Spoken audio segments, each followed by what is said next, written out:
the Honorable Senator Bam Aquino, my colleagues from the Department of Trade and Industry, Undersecretary Zeni Maglaya, Undersecretary Noya Terrado, Undersecretary Chito Manalo, Duay Governor Oliver Butalid, Mr. Eriko Ishikawa from the International Finance Corporation Inclusive Business Team, Dr. Alan Bollard, Executive Director of the APEC Secretariat, Ms. Doris Magsaysay Ho, Mr. Jaime Augusto Sobel de Ayala from the APEC Business Advisory Council, Mr. Marcos Neto from the UNDP's Business Call to Action, Mr. Rafael Lopa from the PBSP, and all our partners from the APEC economies, private sector, Excellencies, distinguished guests, friends, good afternoon and thank you for taking time off from your hectic schedules to be present today. The collective knowledge and experience in this room is a force to reckon with. Our speakers are luminaries in their respective fields, from the captains of industry to one of the Philippines' youngest and most dynamic legislators, to leaders of the largest multilateral organizations in the world. We are also joined by CEOs of large corporations, highly influential civil society advocates, and policymakers whose decisions shape the lives of millions. The Asia-Pacific region is the global growth leader at present, and is expected to remain as such over the medium term. The economic outlook for the region is favorable, despite a recent slowdown. The IMF projects that growth in 2016 may closely parallel this year's figures at 5.4%. The Philippine experience mirrors that of the larger region, driven by strong consumption figures, fresh investments, foreign remittances, and the exceptional performance of our trade, services, and business process outsourcing industries. In the second quarter of 2015, the country posted 5.6% GDP growth, with household consumption growing by 6.2% and capital formation growing 17.4% in the quarter. The export of services was also strong, with 31.1% year-on-year growth. Even with the country's robust economic performance over the past years, poverty remains a challenge, with 1 in 4 Filipinos still poor and over 25 million subsisting on incomes below $1 a day. Poverty remains a problem in the region as well. An Asian Development Bank study revealed that over 700 million in the Asia-Pacific region, 2/3 of the world's poor, live below the global poverty line of $1.25 per day. These numbers represent actual lives and families who face the daily struggle to make ends meet. APEC ministers at the Structural Reform Ministerial Meeting noted as well a widening gulf between rich and poor, despite per capita income growth. The APEC 2015 theme, Building Inclusive Economies, Building a Better World, calls on APEC economies to address poverty if economic growth is to be truly inclusive. Through the years, a range of models and approaches have been implemented, and governments are now realizing that public policies and state programs should be complemented by business-driven solutions to poverty. Inclusive business represents such a solution. And what makes inclusive business a viable solution to poverty alleviation? Inclusive business are innovative models where companies engage the poor and low-income communities as partners, customers, suppliers, and employees in their supply chains, not out of altruism, but because it makes good business sense. The integration of these communities into global value chains improves their quality of lives and make better business with diversified supply and distribution systems. This way, the communities are transformed into a new market for goods and services, offering tremendous source of talents, skills, and entrepreneurial drive. This partnership strengthens value chains and ensures the sustainability of businesses and their host communities, while striking a healthy balance of economic gain and social good. APEC members acknowledge this as well as in their adoption of the Boracay Action Agenda for micro, small, and medium enterprises, the vast majority of which are micro in scale and in the informal sector.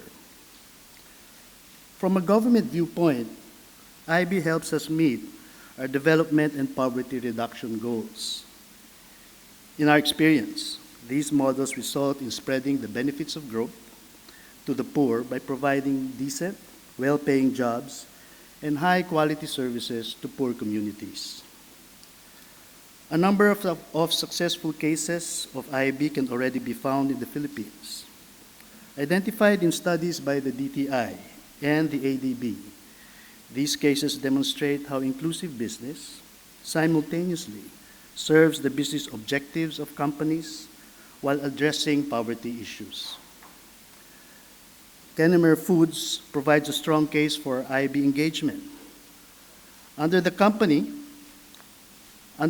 cacao growership program, smallholder farmers supplying cacao beans to Kennemer are on track to realize a 7-fold increase in annual income, taking these farmers straight out of poverty.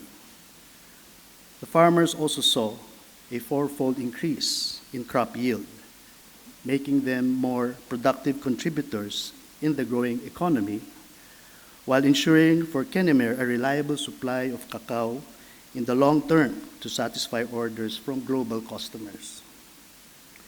Kennemer is looking to integrate a total of 35,000 farmers into the program by 2020. Nestle's Nescafe plan, on the other hand, offers technology, training, and technical support to tens of thousands of Filipino farmers, developing them into long-term direct suppliers for the company. Through a combination of direct buying and capacity building, Nestle is hoping to grow local sourcing from 30% to 75% of total supply, while engaging over 83,000 farmers as suppliers by 2020. This is expected to result in significant supply chain cost savings for Nestle, as well as new competitive advantages from the use of Philippine Robusta coffee beans, which offer superior yields in instant coffee processing. Yet another is Manila Water's Tubig para sa Barangay program, which effectively lowered the cost of a cubic meter of water from 150 pesos to 7 pesos for 1.6 million low-income residents of Manila.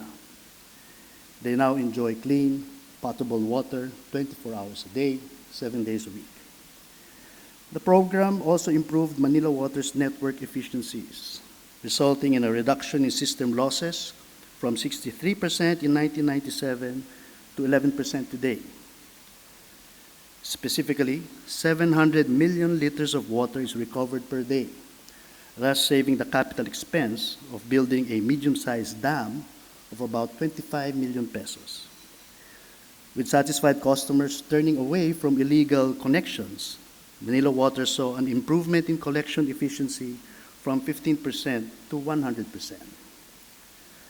The experience of Kennemer, Nestle, and Manila Water strengthens the case of inclusive business as sound business.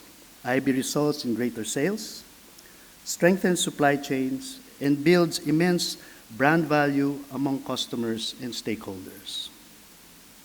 To support such companies, the Board of Investments has integrated IB in its investment priorities plan and will soon align industry support initiatives to prioritize IB.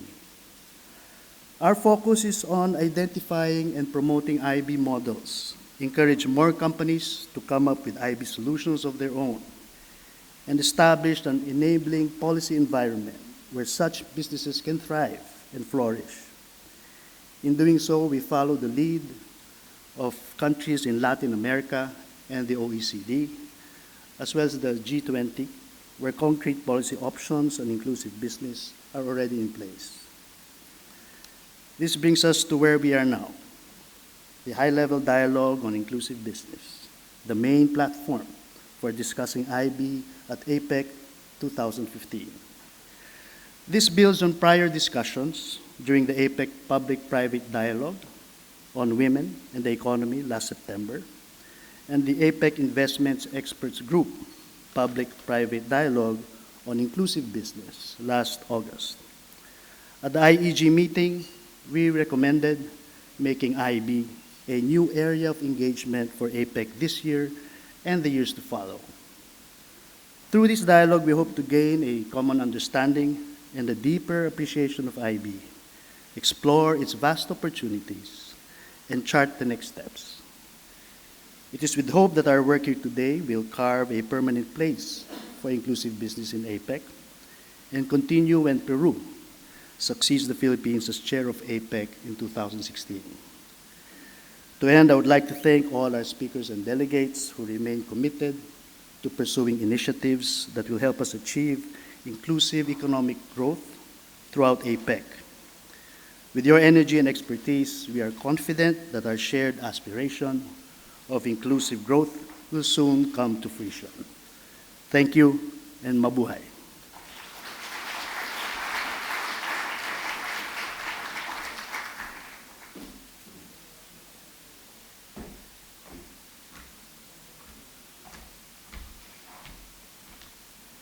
Thank you very much.